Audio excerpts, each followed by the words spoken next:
ஓம் அமிர்தீஸ்வரியை நமக. ஓம் நம சிவாயா. நம்மளுடைய அம்மா இருக்காங்க இல்லையா, சத்குரு ஸ்ரீமதா அமிர்தானந்தமயி தேவி ஒரு சூப்பரான ஞான உபதேசம் கொடுத்துருக்காங்க.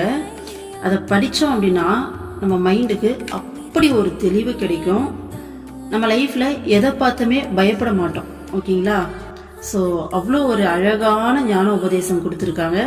அதை படிக்கும்போது எப்படிமா இப்படி பேசியிருக்க அப்படின்ற மாதிரி தோணுச்சு. அதுக்கப்புறம் நீ தான் கடவுளாச்சே, நீ பேசலினா தான் அதிசயம் அப்படின்ற மாதிரி இருந்தது. அவ்வளோ அழகாக சொல்லியிருக்காங்க. ஸோ அதை தான் இன்னைக்கு பார்க்க போகிறோம். இந்த ஸ்டார்ட் பண்ணுறதுக்கு முன்னாடி நமக்கு இன்னும் கொஞ்சம் ஒரு கிளாரிட்டியோட அம்மா சொல்கிறத பார்த்தோன்னா இன்னும் டீப்பாக புரியும் அப்படின்னு சொல்லிட்டு நினைக்கிறேன். ஸோ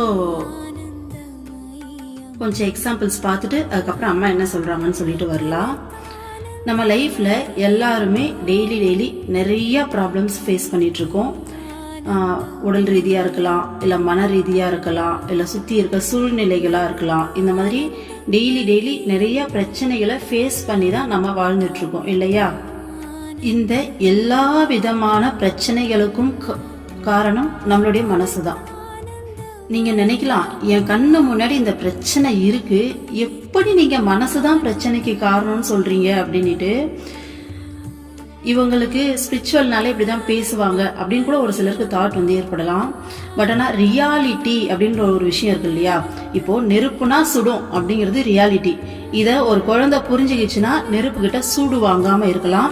அந்த நெருப்பை எப்படி ஹேண்டில் பண்ணலாம், அதை பயன்படுத்தி நாம எப்படி பாத்தீங்கன்னா நமக்கு சாதகமா விஷயங்களை நம்ம சாதிச்சுக்க முடியும் அந்த நெருப்பை பயன்படுத்தி அப்படிங்கிற மாதிரி அந்த குழந்தையால ஹேண்டில் பண்ண முடியும். ஆனா நெருப்பு சுடும் அப்படிங்கிற ரியாலிட்டிய ஒரு குழந்தை மறுக்குது, இல்ல நீங்க பொய் சொல்றீங்க, உங்களை எப்படிதான் நீங்க பேசுவீங்க அப்படின்னு சொல்லி மறுக்குதுன்னா கண்டிப்பா ஒரு நேரம் இல்ல ஒரு நேரம் அது சூடு வாங்கி தான் அதை அனுபவப்பட்டு தான் புரிஞ்சிக்க முடியும் இல்லையா? அந்த மாதிரி தான் நம்மளுடைய மனசு தான் இங்க இருக்க எல்லா பிரச்சனைகளுக்கும் காரணம் அப்படிங்கிற ரியாலிட்டியை முதல்ல என்னதான் சொல்ல வராங்க, ஏன் அப்படி சொல்றாங்க அப்படிங்கிற மாதிரி கொஞ்சம் அனலைஸ் பண்ணி நம்மளுக்குள்ளேயே அவங்க சொல்ற விஷயங்களை உள்வாங்கி நம்மளே ஒரு திரையை போட்டு நம்ம கண்ணை மூடிக்காம அந்த திரையை விலக்கி உண்மையை பார்த்து நாம புரிஞ்சுக்கிட்டோம் அப்படின்னா இதே மனசை வச்சு நம்ம எப்படி சந்தோஷமா வாழ்க்கையில இருக்கலாம் அப்படிங்கிற விஷயங்களை நம்மளால கத்துக்க முடியும். ஓகேங்களா? ஒரு 1 வீக் முன்னாடி ரமணர் சொன்ன 2 எக்ஸாம்பிள்ஸ் நான் கேட்டேன். நல்லா இருந்தது, ரொம்ப யோசிக்க வச்சது. அது சொல்றேன் கேளுங்க. என்னன்னா, ஒரு பொண்ணை பார்த்து கேக்குறாங்க, உன்னோட ரிங் கையில இருக்க கோல்டு ரிங் நீ மிஸ் பண்ணிடுற, ஓகேவா? மார்னிங் மிஸ் பண்ற, ஆனா நீ அதை கவனிக்கல. ஒரு ரிங் மிஸ் ஆயிடுச்சுன்றது உனக்கு தெரியல. ஈவினிங் வரைக்கும் உன்னுடைய வேலைகள் எல்லாத்தையும் அஸ்யூஷுவலா செஞ்சிட்டு இருக்க. ஈவினிங் தான் உன் கையை கவனிக்கிற, கையில இருந்த ரிங்கை காணோமே அப்படின்னு சொல்லிட்டு அதை பார்க்கும்போது உன்னுடைய மனநிலை எப்படி இருக்கும் அப்படின்னு சொல்லி கேட்குறாங்க. ஆப்வியஸா நமக்கு தெரியும், ரிங்கை காணோம் அப்படின்னா நம்ம மைண்ட் எப்படி இருக்கும்? ஐயோ, ரிங்கை எங்க போட்டோம் தெரியலையே, எங்க மிஸ் பண்ணோம் தெரியலையேன்னு சொல்லிட்டு பயப்படுவோம், பதறுவோம். அதுக்கப்புறம் 1000 எண்ணங்கள் நமக்குள்ள வர ஆரம்பிக்கும் இல்லையா? அப்ப என்ன கேக்குறாங்கன்னா, ஆக்சுவலா உன்னோட ரிங்கு மார்னிங்கே மிஸ் ஆயிடுச்சு, பட் உனக்கு தெரியறது இப்பதான் தெரியுது. அப்போ மார்னிங்ல இருந்து உனக்கு தெரியற வரைக்கும் நீ எப்படி இருந்த அப்படின்னு சொல்லிட்டு கேக்குறாங்க. தெரியற வரைக்கும் எப்படி இருந்த? கேஷுவலா நார்மலா நான் பண்ண என்னோட வேலைகளை பார்த்துட்டு எப்பயும் போலதான் இருந்தேன். அப்போ உண்மையான பிரச்சனை ரிங்கு காணாம போனதா இல்ல ரிங்கு காணாம போச்சு அப்படிங்கிற எண்ணத்தால உன்னுடைய மனசுக்குள்ள அடுத்தடுத்து வரக்கூடிய எண்ணங்கள் உன்னுடைய மனமா அப்படின்னு சொல்லிட்டு கேக்குறாங்க. நீங்க கேட்கலாம், எப்ப என் ரிங்கு காணாம போச்சு, இது எப்படி நீங்க மனம்தான் இந்த பிரச்சனை காரணம் சொல்றீங்க, ரியல்ல என் ரிங்க காணோம், இது உண்மையான பிரச்சனை தானே, இது எப்படி இல்லைன்னு சொல்றீங்க அப்படின்னு சொல்லிட்டு உங்களுக்கு தோணலாம்.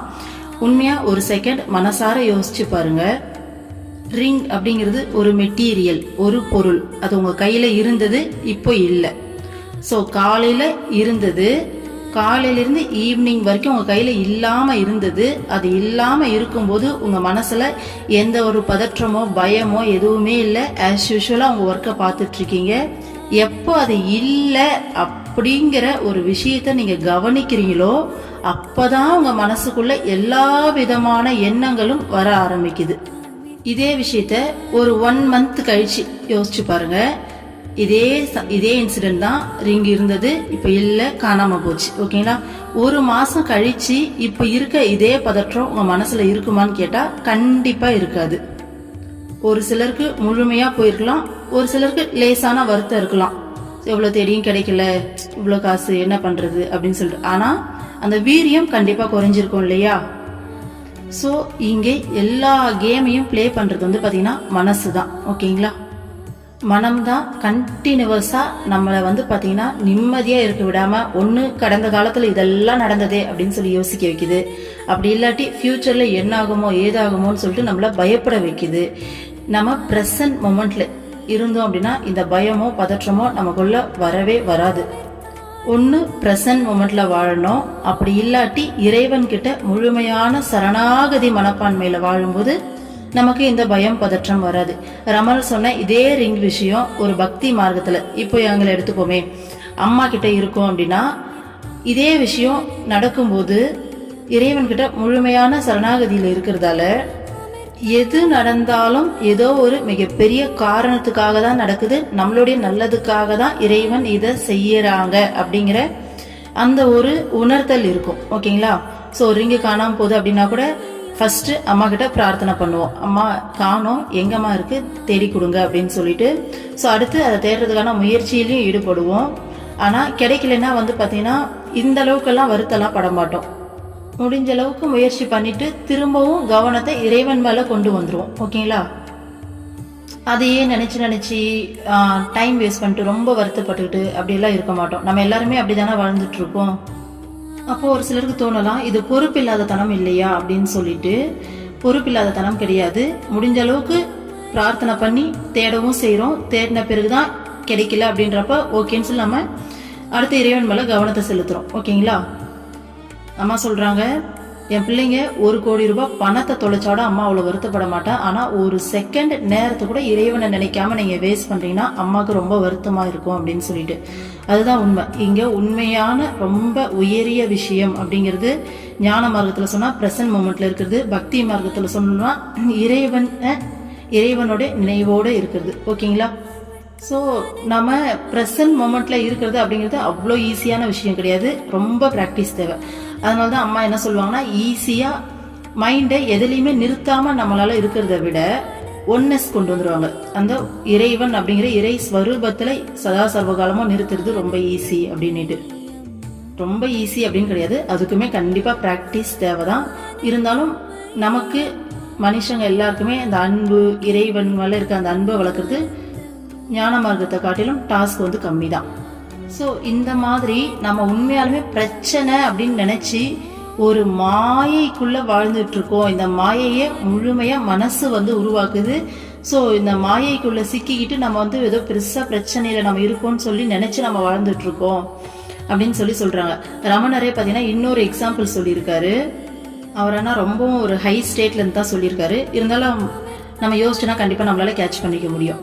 என்னன்னா, ஒரு ஊர்ல இருந்து 2 பேர் கிளம்பி போறாங்க, வெளியூர்ல போயிட்டு வேலை செஞ்சு சம்பாதிக்கிறதுக்காக. போற வழியிலே ஒருத்தர் வந்து பாத்தீங்கன்னா ஏதோ ஒரு நோய் வாய்ப்பட்டு இறந்து போயிடுறாரு. ஸோ இன்னொருத்தர் போக வேண்டிய ஊரை வந்து ரீச் ஆகி போயிட்டு வேலை செஞ்சு சம்பாதிச்சிட்டு இருக்காரு. கொஞ்ச காலங்கள் போகுது. ஸோ ஊருக்கு திரும்பலாம், இன்னும் கொஞ்ச நாள்ல வந்து சம்பாதிச்சு முடிச்சுட்டு ஊருக்கு திரும்பலாம் அப்படின்னு சொல்லி நினைக்கிறாரு. நினைச்சிட்டு இருக்கும்போது அவருடைய ஊர் வழியா அவர் கூட ஒர்க் பண்ற இன்னொருத்தர் வந்து டிராவல் பண்றாரு. ஸோ அந்த காலத்திலலாம் வந்து பாத்தீங்கன்னா போனு இதெல்லாம் இருக்காது இல்லையா, லெட்டர்லாம். ஸோ அந்த மாதிரியான காலகட்டம். அப்ப வந்து பாத்தீங்கன்னா அந்த அவருடைய ஊர் வழியா இன்னொருத்தர் போறாருன்னு சொன்னா இல்லையா, அவர்கிட்ட செய்தி சொல்லி அனுப்புறாரு. இந்த மாதிரி இந்த ஊர்ல இருந்து 2 பேர் கிளம்பி வந்தோம், என் பேர் இது. இப்போ வந்து உதாரணத்துக்கு நம்ம நேம் சொல்ல வேணாம், நேம் சொன்ன மனசு அந்த நேம்ல யாராச்சும் இருந்தா கஷ்டப்படும் இல்லையா. ஸோ 2 பேர் இருக்காங்க. ஒருத்தன் வர வழியிலே, இப்போ பர்சன் 1 பர்சன் 2ன்னு வச்சுப்போம். பர்சன் 1 வந்து வர வழியில இறந்துடுறாரு. பர்சன் 2 தான் இங்க சம்பாதிச்சுக்கிட்டு இருக்காரு. அப்போ பர்சன் 2 வந்து அந்த ஸ்ட்ரேஞ்சர் போறாரு இல்லையா, அவர்கிட்ட சொல்லி அனுப்புறாரு, இந்த மாதிரி பர்சன் 2 நான் வந்து உயிரோட இருக்கேன், இந்த மாதிரி பணம் சம்பாதிச்சுட்டு இருக்கேன், இன்னும் கொஞ்ச நாள்ல ஊருக்கு வந்துடுறேன்னு சொல்லி என்னுடைய அப்பா அம்மா இவங்க கிட்ட போயிட்டு நீங்க சொல்லுங்க. அதே மாதிரி என் கூட என் ஃப்ரெண்டு ஒருத்த வந்தான், இந்த மாதிரி வர வழியில அவன் தவறிட்டான். ஸோ அவனுடைய அப்பா அம்மாவுக்கும் இந்த விஷயத்த நீங்க தெரியப்படுத்திடுங்க அப்படின்னு சொல்லி அனுப்புறாரு. ஓகேங்களா? இந்த பர்சன் 2 சொன்ன விஷயத்தை எடுத்துக்கிட்டு இந்த ஸ்ட்ரேஞ்சர் வந்து அந்த ஊருக்கு போறாரு. போயிட்டு சொல்லும் போது என்ன பண்ணிடுறாருன்னா மாத்தி சொல்லிடுறாரு. பர்சன் 2 பேரண்ட்ஸ் கிட்ட போயிட்டு, அவர் தான் ஆக்சுவலா இங்க சம்பாதிச்சுட்டு இருக்காரு, அவங்க கிட்ட போயிட்டு உங்களுடைய மகன் வர வழியிலே இந்த மாதிரி நோய்வாய்ப்பட்டு இறந்துட்டான், போற வழியில சம்பாதிக்க போனாங்க இல்லையா, ஸோ போற வழியில இந்த மாதிரி ஆயிடுச்சு அப்படின்னு சொல்லிடுறாரு. அடுத்தது பர்சன் 1 உண்மையாலுமே இறந்திருப்பாரு இல்லையா, அவரோட பேரண்ட்ஸ் கிட்ட போயிட்டு என்ன சொல்றாருன்னா, உங்களுடைய மகன் நல்லா சம்பாதிச்சுட்டு இருக்காரு, ஸோ தேவையான பணத்தை திரட்டிட்டாரு, இன்னும் கொஞ்சம் பணம் சேர்ந்ததும் கொஞ்ச நாள்ல உங்களை வந்து பாக்குறேன்னு சொன்னாரு அப்படின்னு சொல்லிட்டு அவர் கிளம்பிடுறாரு. இப்போ ஆக்சுவலா உயிரோடு இருக்கவங்களுடைய அப்பா அம்மா தன்னுடைய மகன் இல்ல அப்படின்னு நினைச்சு பயங்கரமா அழுது புலம்பிட்டு இருக்காங்க. ஓகேங்களா? அதே சமயத்துல உயிரோட இல்லாத பர்சனோடைய அப்பா அம்மா ரொம்ப சந்தோஷத்துல துள்ளிக்கிட்டு இருக்காங்க. தன்னுடைய மகன் இன்னும் கொஞ்ச நாள்ல தேவையான பணத்தை எல்லாம் சம்பாதிச்சுக்கிட்டு சூப்பரா வந்து வர போறாரு அப்படின்னு சொல்லிட்டு ரொம்ப சந்தோஷப்பட்டுக்கிட்டு இருக்காங்க. இப்போ ரமணர் என்ன கேக்குறாரு அப்படின்னா, இங்க சந்தோஷத்துக்கு காரணம் அங்க ஒரு பர்சன் இருந்து சம்பாதிக்கிறதோ இல்ல இல்லாம போனதோவா, இல்ல அவங்க இருக்கிறாங்க அப்படின்னு இவங்க நினைக்கிற அந்த எண்ணமா? உண்மையாலுமே ஒருத்தருடைய மகன் இல்ல, ஆனா அவங்க இருக்கிறாங்க அப்படின்னு நினைக்கும் போது அவங்க ரொம்ப சந்தோஷமா இருக்காங்க. உண்மையாலுமே ஒருத்தருடைய மகன் இருக்காருங்க, ஆனா அவர் இல்லைன்னு நினைக்கும் போது இவங்களுடைய மனம் என்ன பண்ணுது? வருத்தப்படுது, அழுது, கத்துது, கதறுது. ஓகேங்களா? இது எல்லாமே நடக்குது. அப்போ இங்க நடக்கிற இந்த விஷயத்துக்கு காரணம் அந்த பர்சன் எங்கேயோ இருக்காங்க. ஓகேங்களா? அந்த பர்சன் அங்க இருக்கிறதும் இல்லாம போறதுமா, இல்ல அவங்க இருக்காங்க இல்லைன்னு சொல்லி இவங்க மனசுக்குள்ள கிடைக்கிற அந்த தோன்ற அந்த எண்ணங்களா, அந்த இன்ஃபர்மேஷனால அவங்க மனசுக்குள்ள அடுத்தடுத்து வர எண்ணங்களா, அந்த மனம் காரணமா இல்ல அங்க இருக்கிற ரியாலிட்டி காரணமான்னு கேக்குறாரு. கண்டிப்பா நம்மளுடைய மனசுதான் காரணம் இல்லையா? இப்படிதான் எல்லா பிரச்சனைகளுக்கும் நம்மளுடைய மனசுதான் காரணம். நம்ம மனசு அதை எப்போ ஒத்துக்கிட்டு ஆமா உண்மைதான் சொல்லி அக்செப்ட் பண்ணிக்கிட்டு நமக்குள்ள ஊடுருவி பார்க்க முற்படுதோ அப்பதான் நமக்கு தெளிவு கிடைக்கும். இல்ல உண்மையாலுமே என் கண்ணதுல பிரச்சனை இருக்கு, நீங்க சொல்றதெல்லாம் வந்து பாத்தீங்கன்னா கேட்கறது வேணா நல்லா இருக்கலாம் அப்படின்னு நம்ம எது வரைக்கும் திங்க் பண்ணிட்டு இருக்கோமோ அது வரைக்கும் நமக்கு கண்டிப்பா கிளாரிட்டி கிடைக்காது. நம்மளுடைய மனம் வந்து மணல் கோட்டை மாதிரி அவ்வளோ விஷயங்களை கிரியேட் பண்ணி வச்சிருக்கு. ஸோ அவ்வளோ விஷயங்களை ஜட்ஜ் பண்ணி வச்சிருக்கு. அந்த மாயை அப்படிங்கிற கண்ணாடியை போட்டுக்கிட்டு தான் நம்ம பார்க்குறோமே. அந்த கண்ணாடியை எடுத்துட்டு பார்த்தோம் அப்படின்னா நமக்கு உண்மை புரியும். நம்ம எல்லாருமே ஆத்மா, இறைவனுடைய பிம்பம். ஓகேங்களா? ஸோ நம்ம எல்லாருக்குள்ளேயுமே இறைத்தன்மை இருக்கு. நம்மெல்லாம் சாதாரண மனுஷங்க, இதுதான் நம்ம குடும்பம், இதுதான் நம்ம பேரு, இதுதான் நம்மளுடைய ஊரு, இதுதான் நாமன்னு சொல்லி நம்மளே ஒரு லிமிட்டடா நம்மளை போட்டு ஒரு மாயைக்குள்ள மூழ்கடிச்சுக்கிட்டு அதன் வழியா பாக்குறதால தான் இங்க எல்லாமே பிரச்சனையா தெரியுது. நம்ம எல்லாருமே ஆத்மா. இது ஒரு பிறவி இல்லை, இன்னும் பல பிறவி எடுத்திருக்கோம். இனிமேலும் எத்தனை பிறவி எடுப்போம்னு தெரியாது. ஸோ இது வரைக்கும் எடுத்த பிறவிகள்ல நமக்கு நிறைய குடும்பம் இருந்திருக்கு, நிறைய பேரோட நம்ம வாழ்ந்திருக்கோம். அந்த பிறவில அதுதான் வாழ்க்கை, அதுதான் உலகம்னு சொல்லி வாழ்ந்தோம். இந்த பிறவில இப்ப கூட இருக்கவங்க தான் உலகம், இதுதான் வந்துட்டு வாழ்க்கைன்னு நினைச்சு நம்ம வாழ்ந்துகிட்டு இருக்கோம். இப்படிங்கிற இந்த உண்மையெல்லாம் எப்போ நம்ம அக்செப்ட் பண்றோமோ அப்பதான் கொஞ்சம் கொஞ்சமா ரியாலிட்டியை பார்க்க ஆரம்பிப்போம்.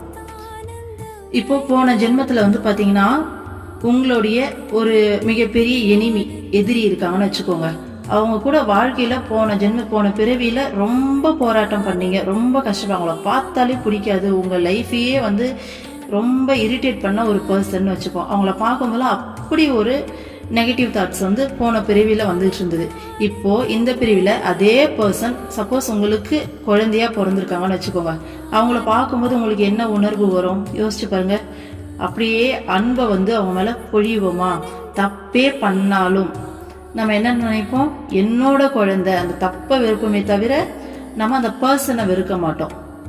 அப்போ போன பிரிவில அவங்கள நினைச்சு நம்ம வெளியிட்ட அத்தனை எண்ணங்கள் எல்லாமே வந்து பாத்தீங்கன்னா பிரயோஜனம் இல்லாம தானே போகுது. அதே மாதிரி யாரோ ஒருத்தர் கூட ரொம்ப நெருங்கி அவங்க தான் உயிர் உலகம்னு சொல்லி வாழ்ந்தீங்க.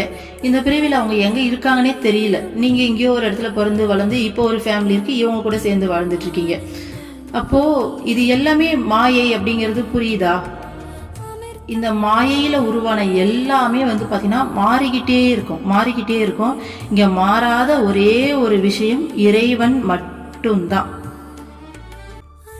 அந்த இறைவனை நம்ம தெளிவா புரிஞ்சு பிடிக்கணும் அப்படின்னா கண்டிப்பா குரு தேவை. ஸோ இறைவன் தான் குரு வடிவம் எடுத்து நம்மள வழி நடத்த வந்திருக்காங்க. எப்போ நம்ம ஒரு குருவை பிடிச்சு குரு சொல்ற வழியில நடக்க ஆரம்பிக்கிறோமோ அப்போதான் இருட்டான நம்ம வாழ்க்கைக்குள்ள அந்த மாயையில இருந்து வெளியில வர்றதுக்காக ஒரு சின்ன தீபம், ஒளி வந்து தெரிய ஆரம்பிக்கும். சரிங்களா? குரு பின்னாடி போக போக போக அந்த வெளிச்சம் பெருசாகிட்டே போகும். இதுதான் நான், இதெல்லாம் என்னோடது அப்படிங்கிற இந்த எண்ணங்கள் மட்டும்தான் நம்மளுடைய எல்லா வலி வேதனை கஷ்டத்துக்கும் காரணம். ஸோ இங்க நான் என்ற ஒன்று இல்லவே இல்லை, எல்லாமே இறைவன் தான் அப்படின்னும் போது இது என்னோட குழந்தை, இது அடுத்த குழந்தைன்னு கூட நம்மளால பிரிச்சு பார்க்க முடியாது. எல்லா குழந்தைகளும் நம்ம கண்ணுக்கு சேமா தான் தெரிவாங்க, ஒன்னா தான் தெரிவாங்க. ஸோ எல்லா உயிர்களும் தன்னோட உயிர் மாதிரி தான் தெரியும். இப்போ அம்மா இருக்காங்கன்னா நம்ம எல்லாருமே தன்னிலிருந்து பிரிச்சு பார்க்க முடியாது அப்படின்னு சொல்லுவாங்க அம்மா எப்பயுமே. ஸோ அந்த மாதிரி ஸ்டேட் தான் வந்து பார்த்தீங்கன்னா அதுதான் முக்தி நிலை. ஓகேங்களா?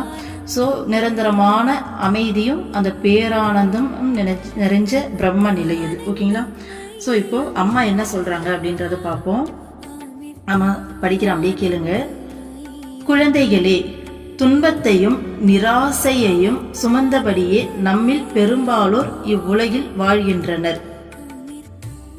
நடந்ததை குறித்து மனம் வருந்தியும் வர இருப்பதை எண்ணி மனம் கலங்கியும் வாழ்கிறோம். எங்கு பார்த்தாலும் நமக்கு முன் பிரச்சனைகளே உள்ளன. வீட்டில் பிரச்சனை, அலுவலகத்தில் பிரச்சனை, உற்றார் உறவினர்கள், அயல் வீட்டுக்காரர்களுடன் பிரச்சனை. இவற்றை குறித்தெல்லாம் சிந்தித்து மனம் வெதும்பி நம் ஆயுளையும் ஆரோக்கியத்தையும் இழந்து நாம் நோயாளிகளாக ஆகிறோம். இது போன்ற நமது பிரச்சனைகளுக்கெல்லாம் மூல காரணம் நமக்கு நம்மை குறித்த சரியான அறிவின்மையே ஆகும். தான் ஒரு ராஜா என்ற அறிவில்லாத ஒரு ராஜாவின் கட்டளையை யாரும் பொருட்படுத்த மாட்டார்கள். அரசை நடத்தவோ அரண்மனை சுகங்களை அனுபவிக்கவோ அவனால் முடியாது. இது போன்ற நிலையில்தான் நாம் இன்று இருக்கிறோம். நாம் யாரென்றோ நமது சொரூபம் என்னவென்றோ நமக்கு தெரியாது. அதனால் நாம் உடல் மனம் புத்தியுடன் ஒன்றுபட்டு பலவித துன்பங்களில் அகப்பட்டு கொண்டு உழல்கிறோம். சோ அம்மா என்ன சொல்றாங்க, நம்மள பல பேர் என்ன பண்றோமா, துன்பத்தையும் நிராசைகளையும் சுமந்துகிட்டு எப்ப பார்த்தாலும் வருத்தத்துல சுத்திக்கிட்டு இருக்கோமா. ஓகேங்களா? ஒண்ணு ஏற்கனவே நடந்ததை நினைச்சு வருத்தப்படுறோம், இல்ல இனிமேல் ஃபியூச்சர்ல என்ன வரப்போதோ அப்படின்னு நினைச்சு மனசு கலங்குறோமா. ஓகேங்களா? சோ நமக்கு முன்னாடி வெறும் பிரச்சனை மட்டும்தான் இருக்கு. வீட்டுக்கு வந்தா பிரச்சனை, ஆபீஸ் போனா பிரச்சனை, சொந்தக்காரங்க பிரச்சனை, பக்கத்து வீட்டுக்காரங்க பிரச்சனை, இப்படி இந்த பிரச்சனை எல்லாத்தையும் நம்ம நினைச்சு மனசு விதும்பி நம்மளோட ஆயுளையும் இழந்துடுறோமா, ஆரோக்கியத்தையும் இழந்துடுறோமா. ஓகேங்களா? சோ இந்த பிரச்சனைக்கெல்லாம் முக்கியமான மூல காரணம் என்ன அப்படின்னா, நம்மளை பத்தின சரியான அறிவு நமக்கு இல்லைன்றாங்க அம்மா. ஒரு ராஜா, ஓகேங்களா, தான் ஒரு ராஜா அப்படிங்கறதே தெரியல அப்படின்னா அவர் போயிட்டு கட்டளை போட்டா சுத்தி இருக்கவங்க யாராச்சும் கேட்பாங்களா, அரண்மனையில இருக்கவங்க? அப்ப அவரால் அரசையும் நடத்த முடியாது, அரண்மனையையும் அனுபவிக்க முடியாது. அந்த மாதிரி நாம இறைவனுடைய ஸ்வரூபம் அப்படிங்கறத தெரிஞ்சுக்காத நாம சாதாரணமான இந்த உடல் தான் நாம. இப்ப நான் இருக்கேன் அப்படின்னா இந்த சிவசங்கரி அப்படிங்கிற இந்த உடல் தான் நான். ஓகேங்களா? சோ இந்த மனசு இருக்குல்ல, என் ஃபேமிலி இப்படிதான், எனக்கு நான் இவ்வளோ படிச்சிருக்கேன், என்னால் இவ்வளோதான் முடியும், என்னுடைய சர்க்கம்ஃபரன்ஸ் இப்படிதான், என் லைஃப் இப்படிதான், இப்படிங்கிற மாதிரி இந்த மனசை வச்சு நான் குறிப்பிட்ட அளவு ஒரு கட்டமைப்பு நானா கிரியேட் பண்ணி வச்சிருக்கேன் இல்லையா. எனக்கு நானே ஒரு எல்லைகளை வகுத்து ஒரு பவுண்டரி கிரியேட் பண்ணி வச்சிருக்கேன் இல்லையா. அதுக்கப்புறம் புத்தி அப்படிங்கிறது எனக்கு நான் இது வரைக்கும் கேதர் பண்ண அறிவு. ஓகேங்களா? சோ இந்த உடல், இந்த மனசு, இந்த அறிவு எல்லாம் சேர்ந்து என்ன பண்றோமா, பல விதமான துன்பங்கள்ல நம்ம அகப்பட்டுக்கிட்டு இருக்கோம். நம்ம யார் அப்படிங்கிறது நமக்கு தெரியாததால வர பிரச்சனை அப்படின்றாங்க அம்மா. ஓகேங்களா? யோசிச்சு பாருங்க, இறைவனுக்கு ஏதாச்சும் வருத்தம் இருக்கா? ஏதாச்சும் கஷ்டம் இருக்கா? ஏதாச்சும் துன்பம் இருக்கா? எதுவுமே இல்லை இல்லையா. அவர் பாருன்னா பூரணத்துவம் இல்லை. ஏன்னா இந்த பிரபஞ்சமே அவர் தான், அவரை தாண்டி இங்க எதுவுமே இல்லை இல்லையா. எந்த நேரமும் அந்த பேர் ஆனந்தத்திலையும் பேரமைதியிலும், நார்மலா ஒரு அமைதி கிடைச்சாலே நமக்கு அப்பாடான்னு இருக்குது, பேரமைதியில நிறைஞ்சு நிலைச்சு இருக்கவர் தான் இறைவன் இல்லையா. ஸோ அந்த இறை ஸ்வரூபம் தான் நாமளும். ஓகேங்களா. எப்போ நாம இந்த அகங்காரத்தை விட்டு விலகி இதுதான் நான், இதெல்லாம் என்னோடது அப்படிங்கிற இந்த அகங்காரத்தை விட்டு விலகி இறைவன் தான் நாம, இறை ஸ்வரூபம் நாம, ஸோ இந்த குறிப்பிட்ட உடலோ இந்த மனமோ நாம கிடையாதுங்கிற அந்த ஞானம் எப்போ நமக்கு கிடைக்குதோ அப்போ இறைவன் அனுபவிக்கக்கூடிய அதே பிரம்ம நிலையில நாமளும் கலந்துருவோம். நாமளும் அதே ஆனந்தத்தையும் அந்த அமைதியையும் அனுபவிப்போம் இல்லைங்களா. இந்த அறிவு இல்லாம தான் நம்ம என்ன பண்றோம், இந்த உலக கஷ்டங்கள்ல மாயையில சிக்கி கஷ்டப்பட்டுக்கிட்டு இருக்கோம். ஓகேங்களா. ஸோ அம்மா அடுத்து சொல்றாங்க, நாம் பூரணமானவர்கள் என்றும் எல்லையற்ற அமைதியும் ஆனந்தமுமே நமது சொரூபம் என்றும் ஆன்மீக சாஸ்திரங்கள் சொல்கின்றன. ஆனால் அதை அறிந்து கொள்ளாமல் நாம் சுகத்தையும் மகிழ்ச்சியையும் தேடி அங்கும் இங்கும் அலைகிறோம். இந்த தவறான அறிவே நம் எல்லா துன்பங்களுக்கும் காரணமாக இருக்கிறது. அதனால்தான் சரியான அறிவு ஒன்றே நம் பிரச்சனைகளுக்கான பரிகாரமாக இருக்க முடியும். உண்மையில் நான் யார், என் சொரூபம் என்ன என ஆத்ம விசாரம் செய்து நம் மெய்வடிவை கண்டடையும் மார்க்கத்தையே ஞான மார்க்கம் என்பர். சோ அம்மா என்ன சொல்றாங்க, நம்ம எல்லாருமே முழுமையானவங்க, பூரணமானவர்கள், அமைதியும் ஆனந்தமும் தான் நம்மளுடைய சொரூபம் அப்படின்னு சொல்றாங்க இல்லையா. அடுத்தது நம்ம சுகத்தையும் மகிழ்ச்சியையும் என்ன பண்றோம், இப்போ என்ன சொல்றது, வெளி உலக பொருட்கள் எல்லா விஷயத்திலயும் நம்ம இந்த சுகத்தையும் மகிழ்ச்சியும் தேடி அடையிறோம். என் பையன் வந்து பார்த்தீங்கன்னா ஒரு நல்ல வேலைக்கு போயிட்டா எனக்கு சந்தோஷம், அவங்க வந்து பார்த்தீங்கன்னா ஒரு நல்ல ஒரு கல்யாணம் பண்ணி வச்சு நல்ல லைஃப் அமைஞ்சிட்டா சந்தோஷம், அவங்க நல்ல சந்தோஷமா இருந்தா எனக்கு சந்தோஷம், இப்ப நான் இருக்குன்னா எனக்கு வந்து பாத்தீங்கன்னா இதெல்லாம் கிடைச்சா சந்தோஷம், இது இப்படி இருந்தா சந்தோஷம் அப்படின்னு சொல்லிட்டு எல்லா சந்தோஷத்தையும் சுகத்தையும் நாம எல்லாமே வெளி உலக பொருட்கள்ல தேடிக்கிட்டு இருக்கோம். சோ இந்த வெளி உலக பொருட்கள்ல தேடக்கூடிய இந்த தப்பான நம்மளுடைய இந்த அறிவு தான் வந்து பாத்தீங்கன்னா இந்த மாயை தான் எல்லா துன்பங்களுக்கும் காரணம் அப்படின்னு அம்மா சொல்றாங்க. இது தவறான அறிவு. சோ இதுக்கு பரிகாரம் என்ன அப்படின்னா, சரியான அறிவு தான் வந்து பாத்தீங்கன்னா சரியான பரிகாரமா இருக்க முடியும். அந்த சரியான அறிவை ஞான மார்க்கத்துல என்ன பண்ணுவாங்க, உண்மையாலுமே நான் யாரு, என்னோட சொரூபம் என்ன அப்படின்னு சொல்லி ஆத்ம விசாரம் செஞ்சு மெய் வடிவம், அதாவது உண்மையான வடிவம் அந்த பிரம்மத்தை கண்டுபிடிச்சு பிரம்மத்துல கலந்துருவாங்க. ஓகேங்களா. சோ அதுதான் ஞான மார்க்கம் அப்படின்னு சொல்றாங்க. அடுத்தது பாருங்க, ஒவ்வொரு நிமிடமும் உடலில் உள்ள பழைய உயிரணுக்கள் அழியவும் புதிய உயிரணுக்கள் தோன்றவும் செய்கின்றன. அதுபோல் நம் மனமும் இடைவிடாமல் மாறிக்கொண்டே இருக்கிறது. மனோவிகாரங்களும் சிந்தனைகளும் மாறிக்கொண்டிருக்கின்றன. அறிவு திறமையும் மாறிக்கொண்டிருக்கிறது. ஆனால் இந்த மாற்றங்களுக்கு இடையில் நான் என்ற உணர்வு மட்டும் எந்தவித மாற்றமும் இன்றி தொடர்கிறது. வாழ்வில் பல பல காரியங்களை அறியும் போதும் அவற்றை அறிகின்ற நான் எந்தவித மாற்றமும் இன்றி தொடர்கிறது. உண்மையில் உடல் மனம் புத்திகளில் இருந்து மாறுபட்ட சுதந்திரமான ஓர் உண்மை நமக்கு இருக்கிறது என்பதை இவற்றிலிருந்து நாம் புரிந்து கொள்ளலாம். நாம் நித்திய முக்தர்களும் ஆனந்த சொரூபிகளும் ஆவோம். ஸோ அம்மா என்ன சொல்றாங்க பாருங்க, இதுல சூப்பரான ஒரு விஷயத்த சொல்லியிருக்காங்க. இப்போ இந்த உடம்பு தான் நான் நீ நினைக்கிற இல்லையா, ஆக்சுவலா இந்த உடம்பு நீ பிறந்ததுல இருந்து சாகுற வரைக்கும் அப்படியே இருக்கு. ஒரு செகண்டும் ஓகேங்களா, பழைய உயிரணுக்கள் உடம்புல அழியுது, புதிய உயிரணுக்கள் பிறக்குது. பல்லாயிரக்கணக்கான உயிரணுக்கள் ஒரு செகண்டும் நம்ம உடம்புல அழிஞ்சு புதுசா தோன்றவும் செய்யுது. ஓகேங்களா. அப்படி தோன்றும் போது நம்ம சின்ன வயசுல பிறக்கும் போது என்ன உருவத்துல இருந்தோம், அப்புறம் இந்த உடல் எத்தனையோ மாற்றங்களுக்கு உள்ளாகி இன்னைக்கு இந்த உருவத்துல இருக்கும். இன்னும் ஒரு 10-20 வருஷம் கழிச்சு பார்த்தோம்னா இன்னும் வேற ஒரு வடிவத்துல இருப்போம் இல்லையா. அப்போ இந்த உடல் என்ன ஆகுது, மாற்றத்துக்கு உள்ளாகிட்டே இருக்கு. இது நிரந்தரம் கிடையாது. ஓகேங்களா. அடுத்தது மனசு எடுத்துப்போம். மனசு என்ன நிரந்தரமா இருக்கா, செகண்டுக்கு செகண்ட் மாறுதுல.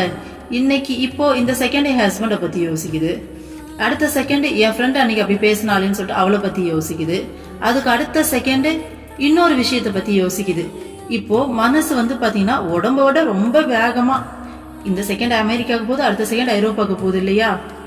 ஸோ அந்த அளவுக்கு ஸ்பீட்ல ஜெட் வேகத்துல மனசு என்ன பண்ணுது, மாறிக்கிட்டே இருக்கு. அப்போ ஒரு செகண்ட் பார்த்தீங்கன்னா பய உணர்வு உணருது, அடுத்த செகண்ட் சந்தோஷ உணர்வு உணருது, அதுக்கு அடுத்த செகண்ட் வந்து பார்த்தீங்கன்னா ஆணவம் அகங்காரம் அப்படிங்கிற உணர்வை வந்துட்டு மனசு வெளிப்படுத்திக்கிட்டு இருக்கு. இந்த மாதிரி மனசு வந்து பார்த்தீங்கன்னா செகண்டுக்கு செகண்ட் வந்து மாறிக்கிட்டே இருக்கு இல்லையா. ஸோ உடலும் மாறிக்கிட்டே இருக்கு, இந்த மனமும் மாறிக்கிட்டே இருக்கு. அதுக்கப்புறம் வாழ்க்கையில நிறைய விஷயங்கள் நம்ம கத்துக்கிறோம், அறிவுன்னு சொன்னாங்க இல்லையா அம்மா. ஸோ அதன்படி நிறைய விஷயங்களை கத்துக்கிட்டு நம்மளோட நாலேஜ் சேமாவா இருக்கு. நம்ம வந்து சின்ன வயசுல படிக்க ஸ்டார்ட் பண்ணும்போது ஏபிசிடியில் ஆரம்பிச்சோம். இன்னைக்கு நிறைய விஷயங்களை படிச்சு எவ்வளோ விஷயங்கள் நம்ம மண்டைக்குள்ள கேதர் பண்ணி வச்சிருக்கோம் இல்லையா. ஸோ அப்போ அந்த அறிவும் மாறிக்கிட்டே இருக்கா. அப்போ நம்ம சின்ன வயசுல பிறந்து வளர்றோம், நம்மளோட இந்த உடலும் மாறுது, மனசும் மாறுது, நமக்குள்ள இருக்க அந்த அறிவும் நம்ம நினைச்சுக்கிட்டு இருக்க அந்த விஷயங்களும் மாறுது. இது எல்லாமே மாறினாலும் ஏதோ ஒரு விஷயம் இது நான்றத சின்ன வயசுல இருந்து நம்ம அதை பிடிச்சுக்கிட்டு தானே இருக்கோம். நான் அப்படிங்கிற ஏதோ ஒரு விஷயம் வந்து மாறாம உள்ள இருந்துகிட்டே இருக்கு இல்லையா. சின்ன வயசுல ஆரம்பிச்ச அந்த நான் நல்லா படிக்கணும், நல்ல வேலைக்கு போகணும், நான் இப்படி இருக்கணும் அப்படி இருக்கணும் அப்படின்ற மாதிரி அந்த ஆரம்பிச்ச நான் வந்து பாத்தீங்கன்னா இது வரைக்கும் இருக்கு, இனிமேலும் இருக்கும். நாம அட் தி எண்டு நம்ம சாக போற அந்த நிலைமையிலும் கூட இது உடம்பு மாறலாம், மனசு மாறலாம், நம்மளுடைய அறிவும் அப்ப மாறி இருக்கும். ஆனா அந்த நான் அப்படிங்கிறது மட்டும் கடைசி வரைக்கும், ஒரு குழந்தை பிறந்ததுல இருந்து கடைசியா சாக போற வரைக்கும் மாறாம இருக்குது இல்லையா. அப்போ அம்மா வந்து சொல்றாங்க, அப்போ நம்மளுடைய உடம்பு, நம்மளுடைய மனசு, நம்ம புத்தியிலிருந்து இது மூணுத்திலிருந்துமே மாறுபட்ட சுதந்திரமான ஏதோ ஒரு உண்மை, எப்பயுமே மாறாத, எப்பயுமே நிரந்தரமா இருக்கக்கூடிய ஏதோ ஒரு உண்மை நமக்குள்ள இருக்குது அப்படிங்கிறத நீங்க அக்செப்ட் பண்ணிக்கிறீங்க இல்லையான்னு கேக்குறாங்க. ஓகேங்களா, இது வந்து நம்ம புரிஞ்சுக்கலாம் அப்படின்னு சொல்றாங்க. சரிங்களா. அப்போ அந்த மாறாத அதுதான் வந்து பாத்தீங்கன்னா நம்ம என்னன்னு சொல்றோம், ஆத்மா, இறைவனுடைய பிம்பம் அப்படின்னு சொல்றோம். அதனுடைய ஸ்வரூபம் என்னன்னா ஆனந்த சொரூபம் அப்படின்றாங்க. சரிங்களா. நாம வந்து பாத்தீங்கன்னா நித்திய முக்தர்கள், ஆனந்த சொரூபிகள் அப்படின்னு சொல்றாங்க. ஓகேங்களா. அப்ப என்ன சொல்றாங்கன்னா அம்மா, இந்த ஞானம் நமக்குள் நிலை பெற்றால் எல்லாவித மனமயக்கங்களும் நீங்கும், எல்லா துன்பங்களும் முடிவடையும். 1000 வருடங்கள் இருளடைந்து கிடந்த ஒரு அறையில் சிறிய தீபம் ஒன்றை ஏற்றினால் அந்த நிமிடமே இருள் அகன்றுவிடும், ஒளி பரவும். அதுபோல் ஞானம் வரும்போது அறியாமை அழிகிறது, பற்றும் துன்பங்களும் ஒரு நிமிடத்தில் மறைந்து போகின்றன. ஓகேங்களா. என்ன சொல்றாங்கன்னா, இப்போ இந்த மனம் தான் நான், உடல் தான் நான், இந்த அறிவு தான். ஏன்னா இது எதுவுமே நிலையானது இல்லையே. இந்த உடல் தான் நீனா, நேத்து இப்படி இருந்தது இன்னைக்கு இப்படி இருக்கு, நாளைக்கு அழிஞ்சே போயிடுது. ஆனாலும் நீ இருக்கல்ல, அழிஞ்ச பிறகு நீ இல்லாம போயிடுறியா.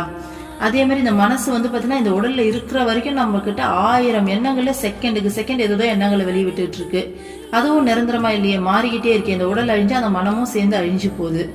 அடுத்து அறிவு, நம்ம சேர்த்து வச்ச அறிவெல்லாம் நம்ம கூட என்ன சொல்றது, நேத்து ஒரு அறிவு இருந்தது, இன்னைக்கு அதோட எக்ஸ்ட்ராவா இன்னொன்னு நினைக்கிறோம். இன்னைக்கு நினைச்ச தப்பு அப்படின்னு சொல்லிட்டு நாளைக்கு ஒரு ஜட்ஜ் பண்ணி நாளைக்கு ஒரு அறிவை வந்து நமக்குள்ள திணிக்கிறோம். அப்ப எல்லாமே மாறிக்கிட்டே இருக்கு இல்லையா.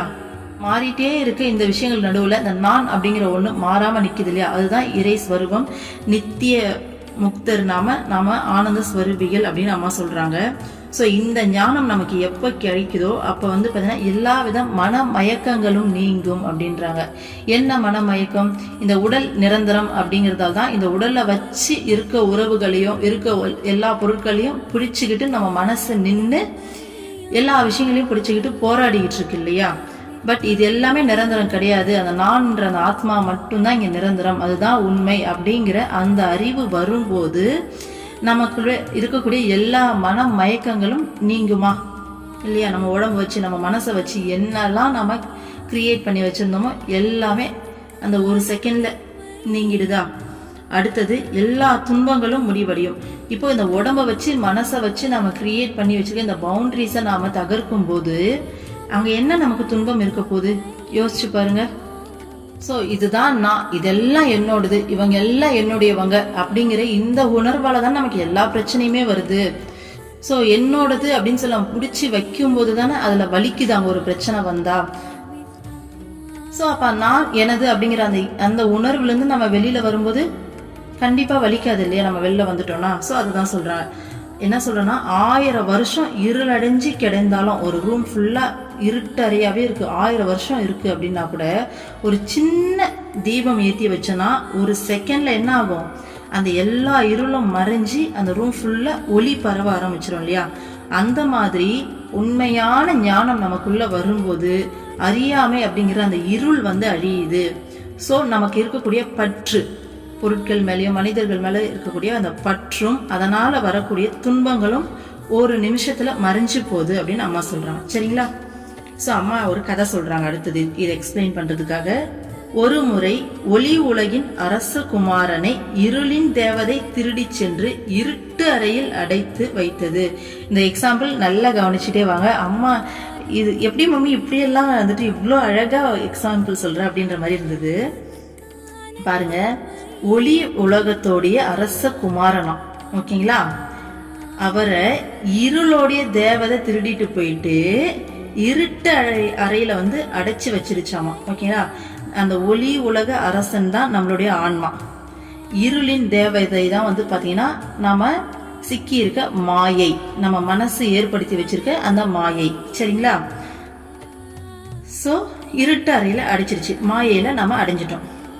அடுத்தது பாருங்க, ராஜகுமாரன் தப்பி செல்லாமல் இருப்பதற்காக சுற்றிலும் காவலர்களை நியமித்தது. ஆனால் ஒரு சரி ஓகே, இப்போ ராஜகுமாரன் தப்பிச்சு போகக்கூடாது அப்படின்றதுக்காக அந்த இருளின் தேவதை என்ன பண்றாங்கன்னா சுத்தி காவலர்களை நியமிக்கிறாங்களாம். அந்த காவலர்கள் தான் யாருன்னா, இப்ப நான் என்ன சொன்னேன், ஒளி உலகத்துடைய ராஜகுமாரன் தான் நம்மளுடைய ஆன்மா, இருளின் தேவதை தான் மாயைன்னு சொன்னா சுத்தி இருக்க காவலர்கள் தான் பாத்தீங்கன்னா நமக்கு இருக்கக்கூடிய அந்த பற்று, பொருட்கள் மேலேயும் மனிதர்கள் மேலேயும் நமக்கு இருக்கக்கூடிய பற்று, ஆசை, நம்மளுடைய ஆசைகள், இதெல்லாம் தான் அந்த காவலர்கள். ஓகேங்களா?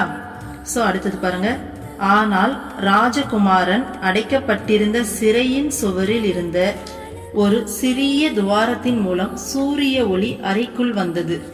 அந்த ஒளி ராஜகுமாரனை பார்த்து, நீ உன் கிரீடத்தையும் அரச உடைகளையும் உன்னை காவல் காக்கும் காவலர்களுக்கு கொடு, விலை உயர்ந்த பொருட்கள் மீதுள்ள ஆசையால் அவர்கள் உன்னை சிறையிலிருந்து வெளியேற்றுவார்கள் என்றது. சோ அம்மா கதை என்ன சொல்றாங்க சொல்லி புரியுதா? ஃபர்ஸ்ட் ஒளியோட அரசனை, ஒளி உலகத்தோடைய அரசனை இருளின் தேவதை சிறை பிடிக்கிறாங்க.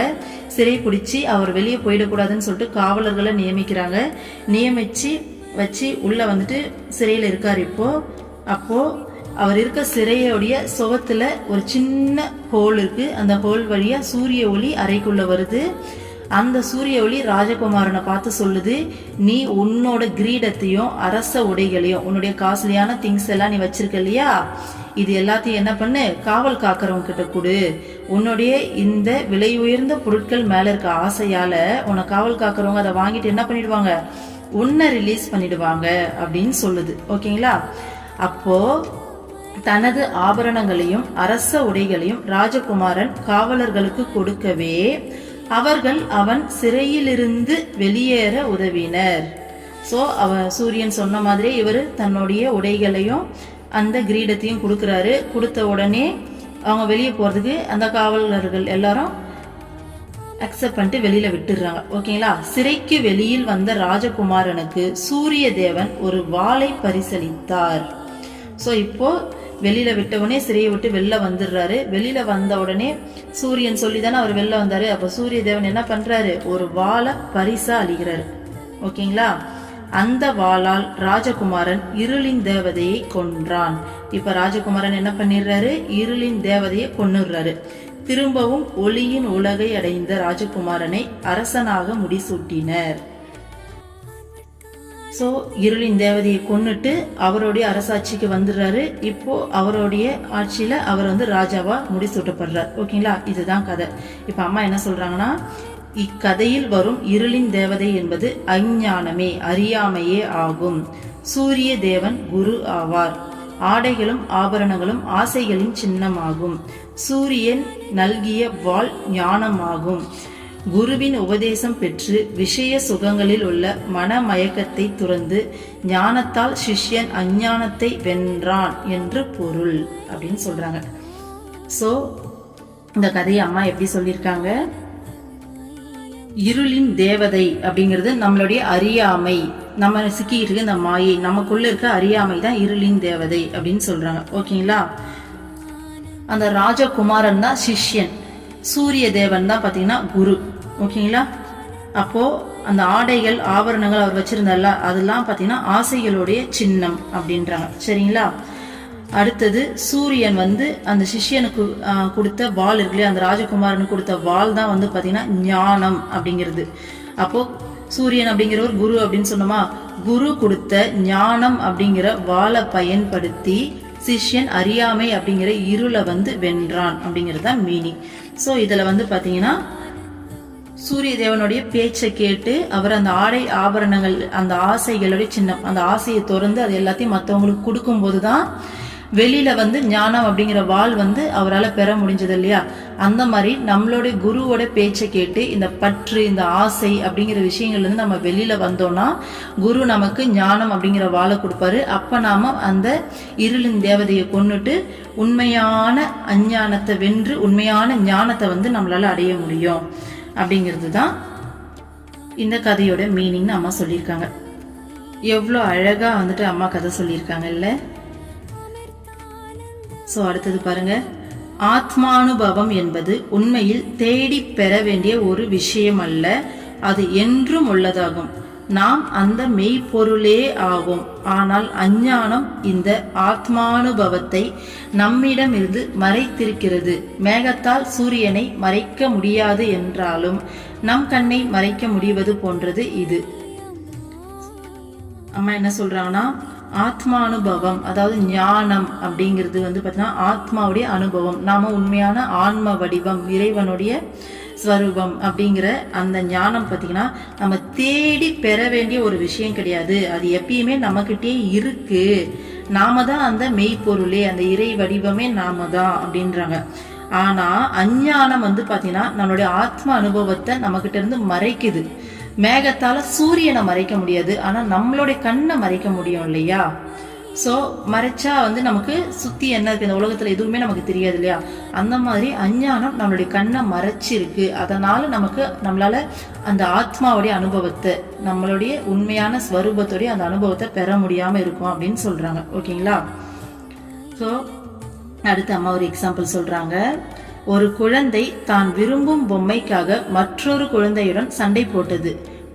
முடிவில் அழுகையும் இரைச்சலுமாக ஆயிற்று. தன் கையில் பொம்மையை வைத்திருந்த குழந்தை அழுதபடியே உறங்கிவிட்டது. உறக்கத்தின் போது குழந்தையின் கையிலிருந்து பொம்மை நழுவி கீழே விழுந்தது. மற்றொரு குழந்தை அந்த பொம்மையை எடுத்துக்கொண்டு சென்றது. ஆனால் உறங்கிக் கொண்டிருந்த குழந்தை இது எதையும் அறியாமல் எவ்வித அல்லலும் இல்லாமல் மிக அமைதியாக உறங்கிக் கொண்டிருந்தது. காரணம் உறக்கத்தில் தான் மட்டுமே உள்ளது. அதனால் அங்கே அமைதியும் ஆனந்தமும் இருக்கிறது. அதே சமயம் விழித்தெழும் பொழுது இருமை உணர்வு வருகிறது. நான் என்னுடையது என்ற உணர்வு வருகிறது. அதைத் தொடர்ந்து ஆசையும் துன்பமும் வருகிறது. அதனால் உறக்கத்தில் அத்வைத போதம் இருந்தது போல் விழித்திருந்து பன்மையை அறியும் போதும் நாம் நம்மிலிருந்து மாறுபட்டதாக எதுவும் இல்லை என்று உணர வேண்டும். அந்த உணர்வு நிலை பெற்றால் உலக வாழ்வின் எந்த பிரச்சனையாலும் நம் மன அமைதிக்கு எந்தவித பங்கமும் உண்டாக்க முடியாது. உண்மையான ஞானத்தை தேடி இந்த நிலையான ஆனந்த நிலைக்கு உயரும் மார்க்கமே ஞான யோகமாகும். ஸோ அம்மா என்ன சொல்றாங்க, 2 குழந்தைங்க இருக்காங்க. 2 பேரும் ஒரே ஒரு பொம்மைக்கு சண்டை போட்டுக்கிறாங்க. சண்டை போட்டு 2 பேரும் கடைசியா கத்தி அழ ஆரம்பிச்சிருச்சுங்க. பொம்மையை கையில வச்சிருந்த குழந்தை என்ன பண்ணிருச்சு, அழுதுகிட்டே படுத்து அப்படியே தூங்கிடுச்சு அசதியில. ஸோ தூக்கத்துல அந்த பொம்மையை தனக்கே தெரியாம கீழே போட்டுருச்சு. கீழே போட்ட பிறகு இன்னொரு குழந்தை என்ன பண்ணுது, அந்த பொம்மையை தூக்கிட்டு போய் விளையாட ஆரம்பிச்சிருது. இப்போ அந்த குழந்தைக்கு பாத்தீங்கன்னா பொம்மை கிடைச்சிச்சு, அது சந்தோஷமா விளையாட ஆரம்பிச்சிருச்சு. ஆனா இந்த குழந்தை தூங்கிச்சு இல்லையா, ஸோ அதுக்கு இந்த பொம்மைக்காக தான் பாத்தீங்கன்னா சண்டை போட்டு பயங்கரமா அழுதுது, கொடுக்க மாட்டேன்னு சொல்லி அழுதுது.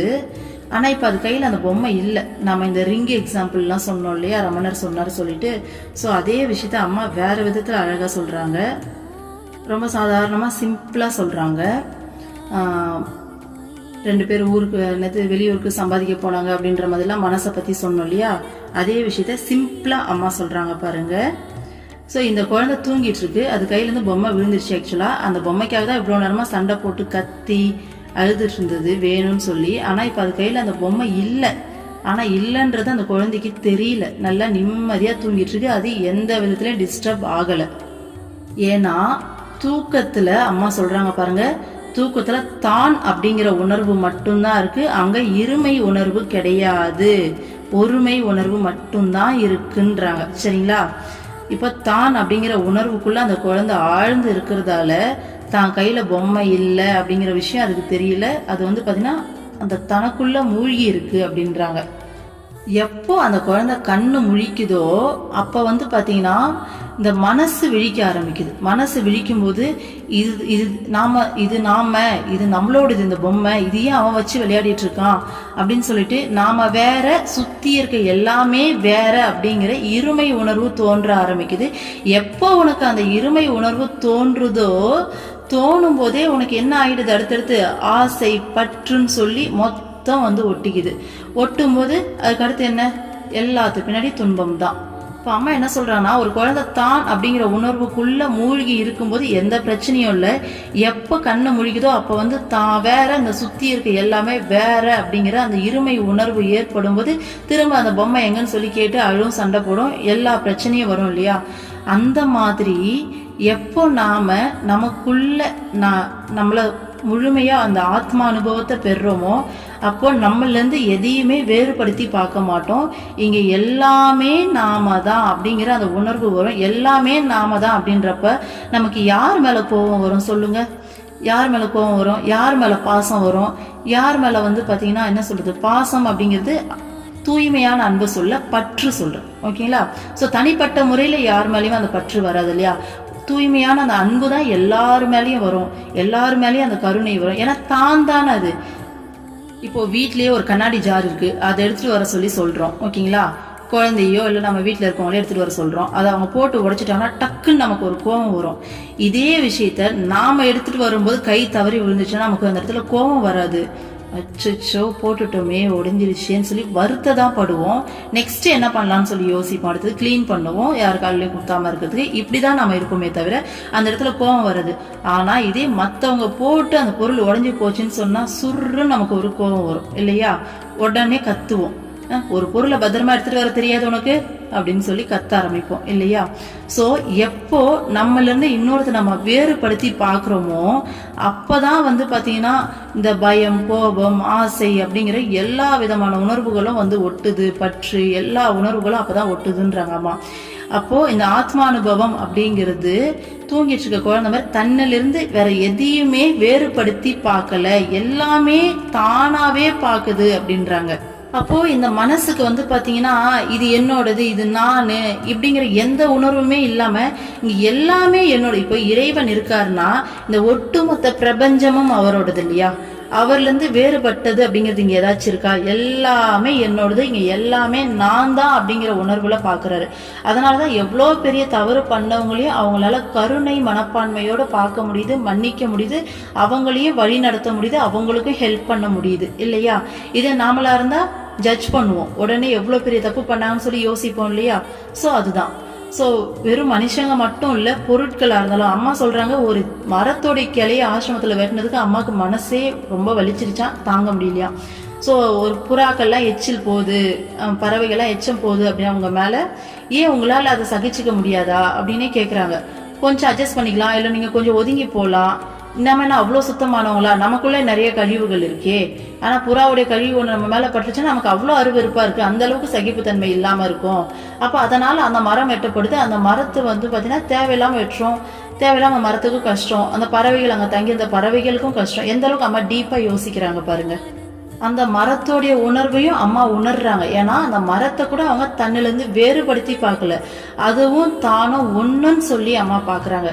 அப்படி பாக்குறதால அந்த மரத்தோட வலி அவங்களால உணர முடியுது, அவங்களுக்கு வலிக்குது. இந்த மாதிரி இந்த பிரபஞ்சத்துல இருக்க எல்லா விஷயங்களும் தானாவே உணர்ற அந்த நிலைதான் ஆத்மானுபவம். ஓகேங்களா?